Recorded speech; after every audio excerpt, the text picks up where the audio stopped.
Hello again, welcome to the Mastercam. In a minute, because in that lecture we're gonna talk about lathe operation. As we can see here, this is my geometry. I'm gonna start from here and reach here. This is my geometry, and this is my stock setup. Actually, we're gonna start from here to here by using the make from 2-point options, and then this is gonna be my toolpath. So when I am click the parameters, actually, when I am turned to stock recognition options and hit the adjust stock options, we're gonna see the three options.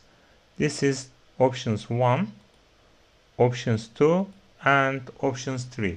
So we can select one of them, and then after that we just need to hit the OK button, and then we can recalculate our toolpath.